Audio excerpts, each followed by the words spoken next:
Good morning, everyone. Welcome to Sports Shorts Daily. Ronnie Rants alongside TK Tommy Chrysan, a Thursday edition of Sports Shorts Daily on a week as we kind of prep the weekend coming up. We've got some Saints talk. Spencer Rattler going to get the start on Sunday. That's got everybody excited. I don't know that they were. Saints fans were kind of probably walking zombies this week with the 2-3 record and,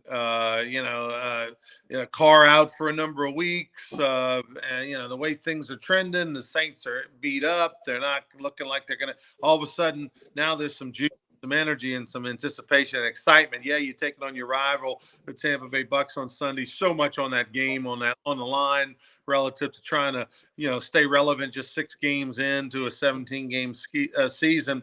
But beyond that, a lot of juice now with Spencer Rattler getting a start. A lot of people were hoping he would be the future of this program. Maybe he's getting an opportunity to start probably a little before he's ready, but nonetheless, here we are. So that'll be exciting on Sunday. The Saints a 3.5-point underdog at home against the Bucks. LSU, Ole Miss, biggest game of the year so far for the Tigers at home as a 3.5-point dog. Not many times are they a 3.5-point dog at home at night in Tiger Stadium, but that is the case. And so we'll talk about that. Weather is expected to be nice. Mets eliminate the Phillies. It's tough to be a Phillies fan lately. The last few years, they are running out of a window of opportunity. They've got a really good team, really good franchise. They got a couple Hall of Famer in their lineup. They got a couple maybe all-stars on the mound, and they still can't get it done. Mets knock off the Phillies. The Mets, who qualified for the playoffs literally the day after the last day of the season, and here they are advancing on. We'll talk about the Detroit series. They're up 2-1 on Cleveland. The Yankees are up 2-1 on Kansas City, and the Dodgers and Padres are going to a winner-take-all, tied 2-2, winner-take-all tomorrow. That's going to be exciting between those two teams that do not like each other. One of the GOATs, one of the top probably 3 tennis players of all time, Rafael Nadal, announced that he is done at the age of 38. 22 Grand Slam victories. TK will tell you more about that. And then lastly, prayers to those in Florida. My goodness, Katrina coming up on 20 years next year, 20-year anniversary of Katrina. What we're seeing over in Florida is Katrina-ish. And to think, so prayers to everyone in the South Florida in particular. We saw, some images early on are just horrific over there. Obviously, Tropicana Field damaged. The roof is off, much like the dome was. They have a different type of dome. The dome was, had some damage. This is even a lot worse. And the other thing, Tommy, is we forget this is just a couple weeks removed from a previous hurricane that came over there and did some damage. This is much worse. And the thing that I think about is all the debris. Think about when the floods happen and hurricanes happen and how you pile up the debris on the street corners. And a lot of times that stuff doesn't get picked up for 2 months or 3 months. Well, here we are.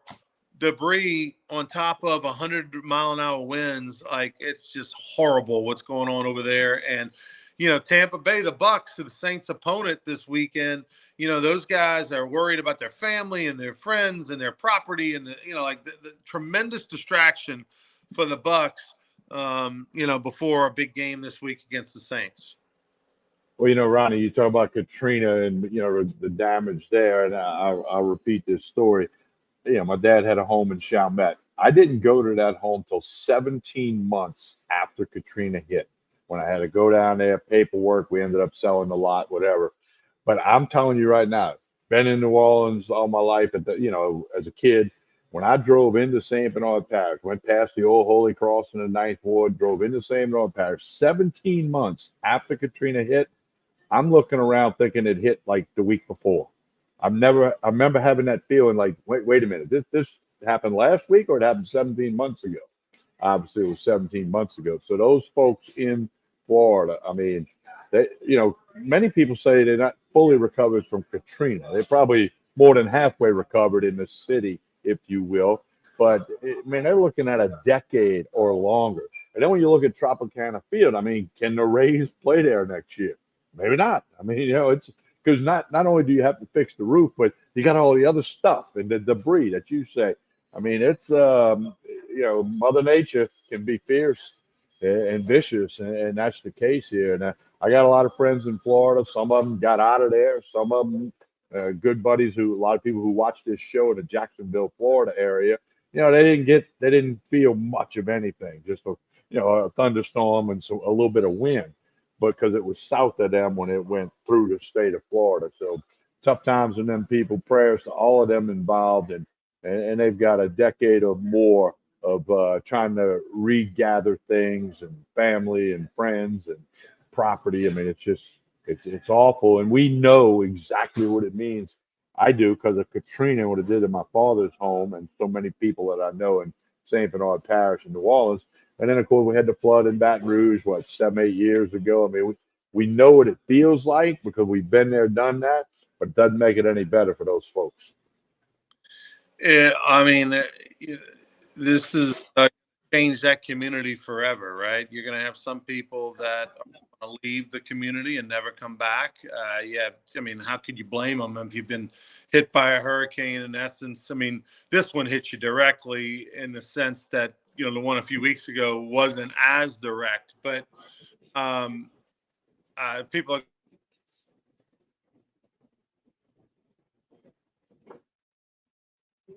And you probably don't blame them, Tommy. For some of those folks that decide to leave, you probably don't blame them. I mean, there's a lot of people that are going to be in shock, going to be PTSD. They're going to need, this is just going to be a traumatic situation for Central. And oh, by the way, I haven't seen images yet coming out of Orlando. We think of Orlando as sort of being protected because it's in the middle of the state. Keeping in mind, Florida's not very wide from left to right in the middle of that state. But, everybody's been to Disney World and Universal Studios and obviously LSU's played in Orlando many times. I mean, folks, if you don't live there, you're very familiar with Orlando. They at 100-mile-an-hour winds, so it's going to be devastating to see all the images that are going to be coming out of that part of the region. Not that sports is important, but there's bowl games in Orlando. There are bowl games in Tampa. That's not going to happen. That's not going to happen this December, January kind of thing. And again, sports is the fun and games department compared to what millions of people are going to have to go through. Who knows? It'll be months before they have electricity. I mean, it's just Mother Nature is just vicious, and I mean, it's so sad, but you got to somehow figure out a way to rebound, like the many people in Louisiana have done many, many times in their life. Well, tying it into sports, since obviously we talk sports here in Sports Shorts, Tropicana Field, for example, where the Rays play, they're already going to be building a new stadium. This is going to give them probably the impetus to build it faster. If they can build it faster. What's that? If they can build it faster, can you get supplies? Can you get workers? Right, but I mean, like, the project, there's still a lot of, hey, it's on the books and this is happening, and like now it's going to be a sense of urgency for folks to get together to make sure everything moves as quick as it possibly can. Before they had the out that Tropicana Field was there, and hey, if it takes an extra year, another time, or hey, we can't. But hey, the worst, kind of in a ha funny note is the worst thing that. Maybe one of the better things that could happen for the Rays is the roof get blown off that thing. I mean, Tropicana Field's horrible. It's the worst stadium in the whole league. Maybe they just play with no roof the next couple of years. I don't know, but it's horrific. Our hearts go out to everyone, and talking about the Saints and Bucks, man. What a tremendous distraction, especially for players that aren't from Florida, right? Most of these players aren't from Tampa. They haven't been through hurricanes, and now they've been through worrying about two of them in the last couple of weeks, and their families and the stress of that. Should we evacuate and move, and what should we do, and where should we go? And when you're not from the Gulf Coast, when you're from the Gulf Coast, you just kind of wear these hurricanes. You know what I mean? You get used to them. The idea, the preparation. Well, it's going to turn a little right. It's going to turn a little left. Let's not freak out. Well, they're not from there, and the PTSD involved, and the stress involved, the distraction involved is real. And so these players are are feeling it. Remember, the Saints went and played for a year on the road and in San Antonio and Baton Rouge, after Katrina. That's what the Bucks might be facing. Who knows what Tampa's stadium situation looks like at, the old Raymond James. So there's just a lot to digest in the next 24 to 48 hours over there in the middle of Orlando, and our hearts go out to them. Now, I got to be honest, Tommy. When I heard the news, Spencer Rattler starting at quarterback for the Saints, I'm fired up. I mean, I was not looking forward to Sunday. Sure, I was going to go and watch the game and all that. And it's still early in the season. They're only 2-3, but I didn't have a lot of belief in Hainer, and the Saints were still banged up, and it was just kind of like, okay, I'm gonna go support my team. It's NFL football. It's the Saints. Yeah, I want to believe, but not really. I don't know what my expectations should be with Spencer Rattler at quarterback, but I know I'm excited to find out.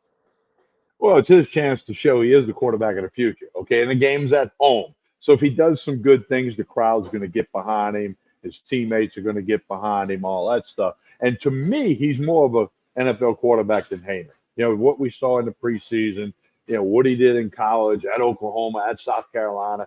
I mean, I just think he's just more ready for this. And obviously, Dennis Allen thinks he said it. He said, this guy gives us the best chance to win. And that's what it's all about, is winning. So I think that, and the fact that it's at home, I think that played a role, that he could get this start at home, where he's been more than he's been in other stadiums, although he hasn't been there a lot. And I think the crowd will get behind him. And they want him to succeed. It's an important game for the Saints in the NFC South and in the NFL. So I like it. When I saw the information that he is starting, I agree with that. And in my 2 cents worth, he looks more like an NFL quarterback than Hainer does. And, and then also Taysom Hill's not ready to play yet, because you were thinking maybe if he's ready, then he gets sprinkled in there. But, hey, it's a very important game for the Saints, as we said, very important game for the Bucks, and it should be a good one, and we'll just see what happens. Now, the defensive coordinator for the Bucks is known for his defensive schemes and his disguising of looks, and it looks like it's this, the ball's snapped, it's something else. That's going to be a test for Rattler to do that. I like the fact that he can move a lot better than Hainer, and certainly a lot better than Derek Carr. That may help a little bit. And, we'll see what happens. But I was encouraged by the news, and he's the quarterback. So Saints fans, Saints players, that's your guy for this week, and hopefully for a long time. If anything, the bar, if you're a guy like Spencer Rattler is known to have tremendous confidence. If you followed this young man since high school, lack of confidence does not exist for him. And when you look around, what Stroud has done and Daniels has done in the last 2 years, he's got in his mind, he puts himself probably in those same categories. Those are players he knows. Those are players that he's, met over the years. And he probably thinks of himself on those same terms, and has to have that success that they have had as rookies. It's got to give him confidence to have that success. It's right or wrong. And look, he's going to make mistakes. He's going to throw picks. I mean, if you think he's going to have a clean play sheet, you're probably smoking something. But I agree with the fact that he's got more juice for the fans. He's got more for that team. He can push the. He's got more explosiveness opportunity, whereas Hainer is probably more of a safer choice. And I think with Shaheed and the way that, to try to get some big plays, you need a guy ready to take a shot down the field, got a big time arm, and that's him.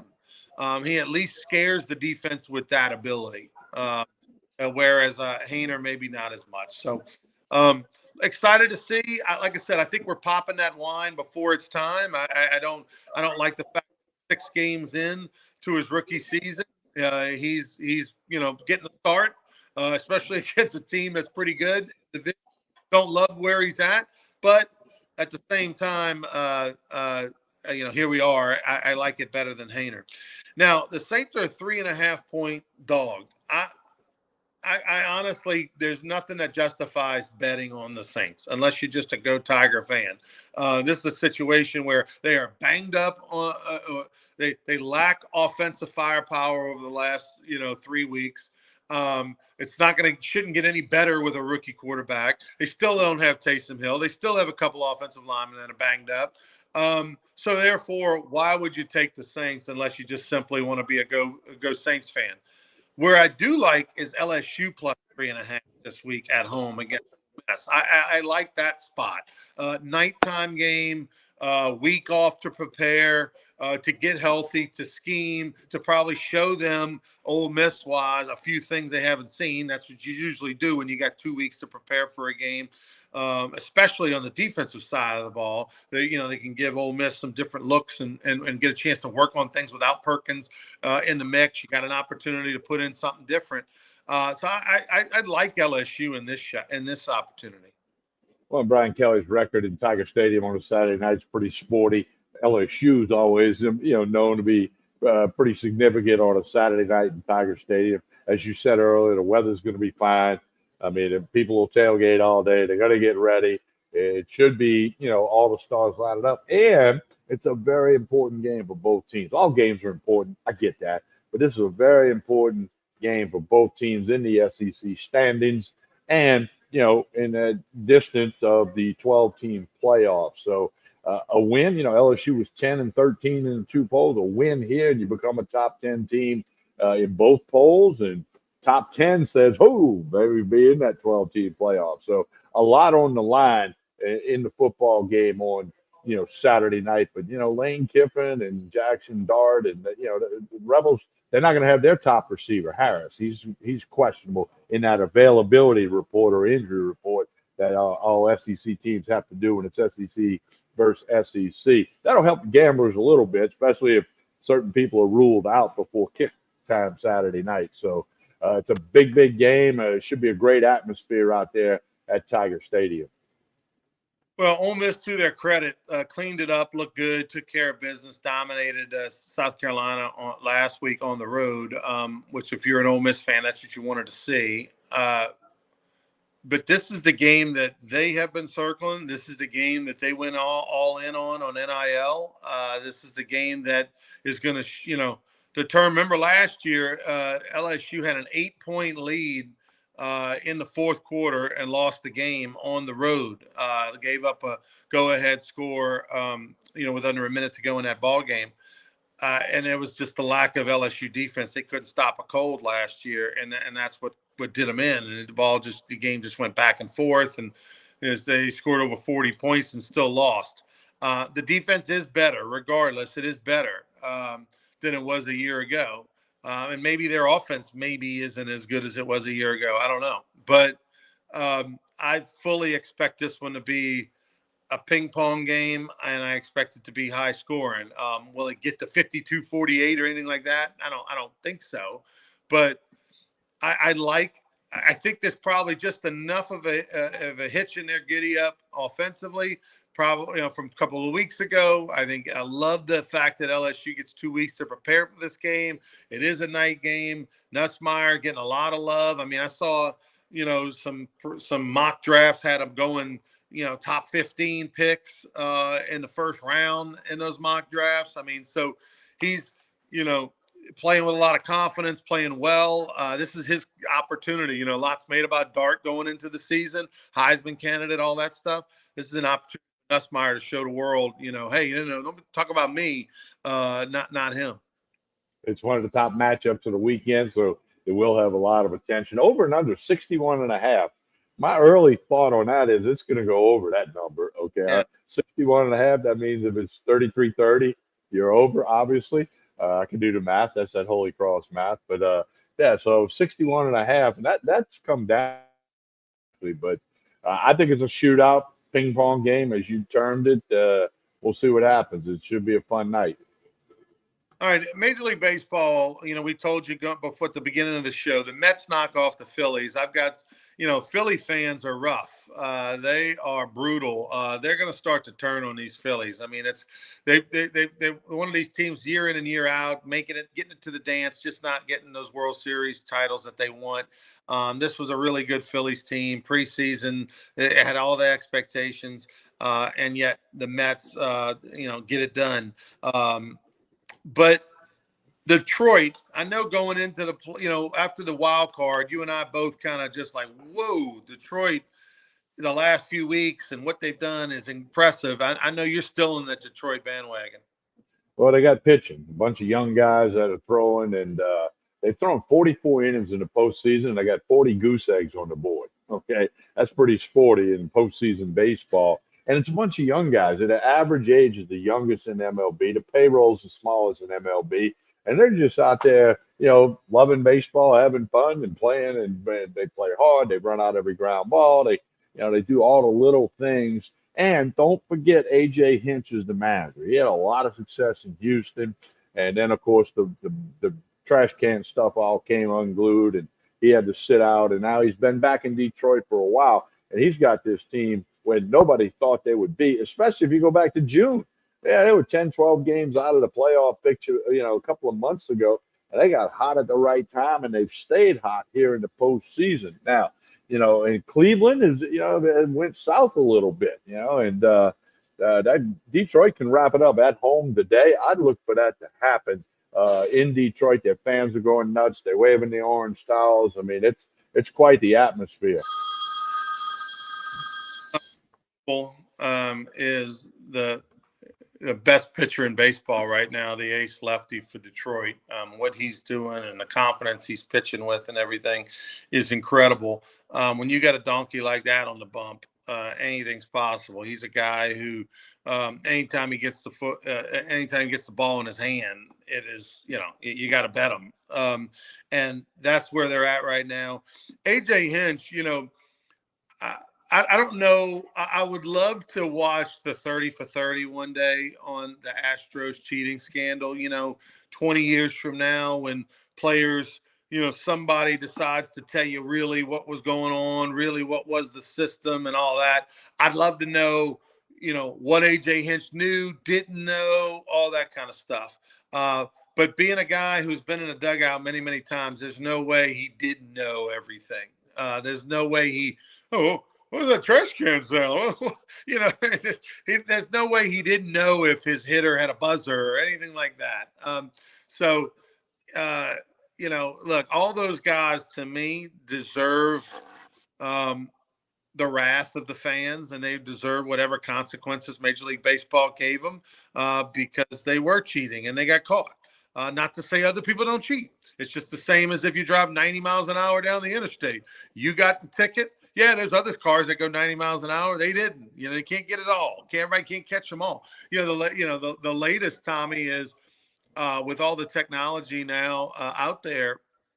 This is in college baseball. Jay Johnson was telling me last year that some of these teams have speakers in their helmets, right? And you're able to tell the hitter, bunt, take, swing, hit and run, whatever the case may be. And oftentimes, they are deciphering pitches and telling illegally telling the hitter, look for a curveball, look for a fastball, whatever, because somebody's stealing the signals or seeing the signal getting put down and then if you ain't cheating, you ain't trying, sort of the mantra. Some coaches do take that to heart more than others. And there's a lot of unscrupulous things going on, not just in Major League Baseball, but in college baseball as well. And the Astros got caught. AJ Hinch got caught, and it put him on the bench for a little bit. But he's proven that he's the real deal. Holyfield. This is sort of a Tampa Rays story going on down there. The Rays won for many, many years with one of the smallest payrolls in baseball. And that's what Detroit's doing. They may win the whole damn thing. Well, and Hinch was a catcher at Stanford who went against LSU, I believe, in Omaha. But yeah, I'm agree with you. He had to know what was going on. Now, he might not knew every detail, but he knew something was happening that wasn't supposed to be happening. And Ronnie, these teams go through extreme lengths to try to get nobody else to figure out what they're doing. And you're right. Everybody's trying to get an edge, and there's so much money involved, et cetera. Everybody from professional to college, even in high school, they're trying to do whatever they can to perhaps get an edge to help win that particular game or particular games, plural. So, I mean, that's not new to sports. I mean, they did it in the 50s, they did it in the 60s. Everybody's trying to get an edge. I mean, they used to cork bats back in the 70s. And, I mean, there's always been something trying to get that edge, trying to get that win. because it is so important. At the higher the level you go, the more important. But that has trickled down big time. Because I mean, high school coaches get fired if they don't win. You know, I mean that didn't happen 30 years ago. The high school coach, he might have got moved to the assistant principal job, but he didn't get fired. I mean, it was just it's the landscape of sports that we know it, but it's a little bit crazy. Um, I'm really looking forward to Dodgers Padres. Machado throws the ball at Roberts, the manager for the, just kind of bounces it into the dugout. What did you make of all that?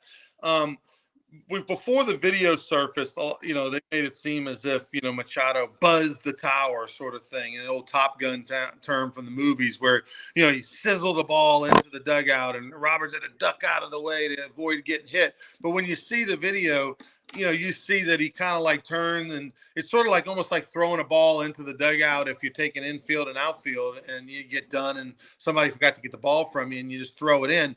It probably bounced 3 times at least before it even got to the dugout. But inappropriate? Yes. But was it playful? What's your takeaway of it all? Well, they made way more out of it than it was, in my opinion, once you saw the video. And look, you don't know what kind of chirping and barking's coming out of that dugout at Machado. Keep in mind, he played a year for the Dodgers, okay? So, and he and Roberts have a relationship that goes back. So I don't think it was done in such a way where you could say, if you're Machado, you could say it was playful, but maybe it wasn't really playful. It was that little bit of mess. Look, you said it a few minutes ago. These two teams don't like each other.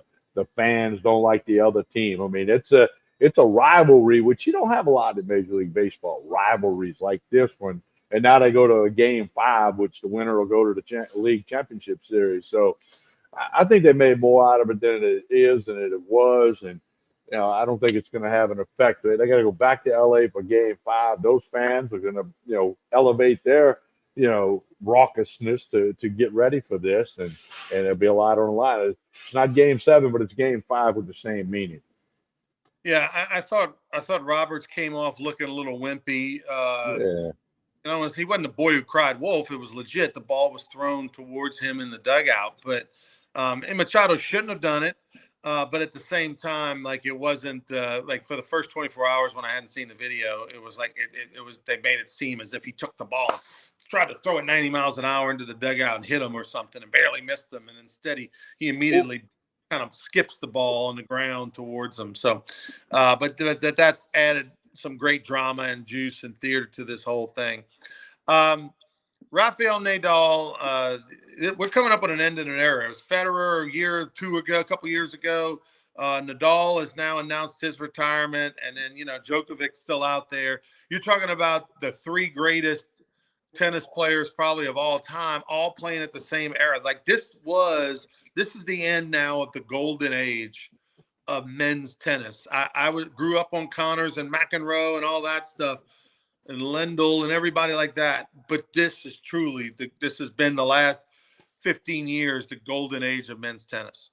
Well, he's won 22 Grand Slam titles. It's like winning a major in golf, okay? Well, he's won 22 of those, including 14 French Opens. And we don't talk a lot of tennis, and I watch Wimbledon sometime, and I kind of know who the great players are. But bottom line is this is one of the all-time greats. Rafael Nadal, he's 38 years old, and he's going to have 1 or 2 more competitions, and he's going to pack it in and not play, competitively anymore, but truly one of the greatest to ever play men's tennis, and his record speaks for itself. The greatest clay court player by far. He won 14 French Opens. I mean, yeah. I mean, like, there's nobody. He is the greatest clay player, and probably Federer is the greatest grass player, from the men's side. But don't sleep on Djokovic. I think when all's said and done with his career, he's going to be considered the greatest men's player of all. And it wasn't that way. A few years ago, he was the 3rd best, and now I think him, for my money, he's the greatest. So an end of an era. I always, lefty, always, lefty tennis player reminded me of myself. That's where the comparison ended. fact that we both held the racket with my left hand, but Well, enjoyed. right. So, all right. So, when did you play? We all hit a tennis ball at some point in our life, and I did a little tennis in college because I was dating a tennis player. So obviously, I had to go out there and hit the ball back and forth a little bit. But what's your tennis playing career look like? Yeah. So when I was in like sixth, seventh grade, my family in New Orleans lived in an apartment complex that had a court in the middle. And so I probably, went and whacked the ball against the wall or played pickup games. I probably played more tennis in those 2 years than I did probably the rest of my life. When we moved to Alexandria after seventh grade, I did play some tennis from like eighth, ninth, 10th grade. I had some that we go to the high school and hit the ball. So probably between sixth grade and 10th grade, I played a good bit of tennis, and I would think to myself, hey, I'm gonna emulate John McEnroe and try to hit it John McEnroe form or the Connors form or whatever, because both of those guys were, left-handed, which is strange, uh, so that's when I was probably more into it. I can remember, HBO covered Wimbledon for decades, and you could watch the fortnight, they would call it, of tennis on HBO, and from start to finish, being into it and watching a lot of tennis in the 80s and 90s, going back to even the women's game, Chris Everett, that sort of Martina Navratilova and that kind of stuff. But I haven't watched as much Agassi. It's probably I haven't watched as much tennis in the last 20 years. But I would watch the big stuff in the finals. Always had Federer, always had Djokovic in it, and oftentimes those guys were going against each other. Don't forget a guy that we had back in the day on the old Sports Down the Middle show. We had Pete Sampras. He was in Baton Rouge to play some event at the River Center, and Right. Alan Risher went down there. We, the camera guy, and we got an interview with Pete Sampras that we aired on the old Sports Down the Middle show. So a little tennis flavor by all of us every now and then. Yeah, Pete Sampras, probably top three men's USA player, American player of all time. All right. Well, we will not be back on the air tomorrow for Sports Shorts Radio. We have some other commitments, but Sports Shorts TV tomorrow and online tomorrow. We'll take Friday off. We rarely do, but we'll be on the air on Saturday morning from 10 to noon. We'll be live over at the ESPN Bet Sportsbook inside LeBear's Casino. Myself, Tommy Chrysan, Derry Beckwith will be with us, and then we'll even have a special guest, Louis Garcia. No, he's not evacuating from the storms in Miami. He was already planning on being here with his family to take him to the Ole Miss game, and to see. He wants to introduce his twin boys to Skip Bertman for the first time. So he's going to go over and see him on Saturday or Sunday. But anyway, he'll be joining us as well. But so we'll have a packed group on Saturday. Gang, Hunter McCann will join us. Joel Davis as well on Saturday on 104.5 in Baton Rouge. ESPN Radio in Lake Charles and Lafayette. I'd say, looking forward to Saturday. It'll be a fun game. Get everybody ready. It'll be a great atmosphere at LeBear's at the sports book and the Edge Lounge all weekend. So we look forward to that on Saturday. Check us out, Baton Rouge, Lake Charles, Lafayette. Get the app. You don't want to miss it. And we'll get you all ready set for the weekend stuff. All right. For Tommy Chrysan, I'm Ronnie Rance. TK, tell us about Ronnie's on the way out and prayers to Florida. Everything you need for all your tailgating, high school, LSU game, Southern game, Saints, people coming to your house. They got it all right here at Tremonti's Meat and Seafood. Stop by. You'll be amazed at all the things they have in here. As we always say, like and share this show. We appreciate that very much. We'll talk to you again Monday from Court Street Cafe in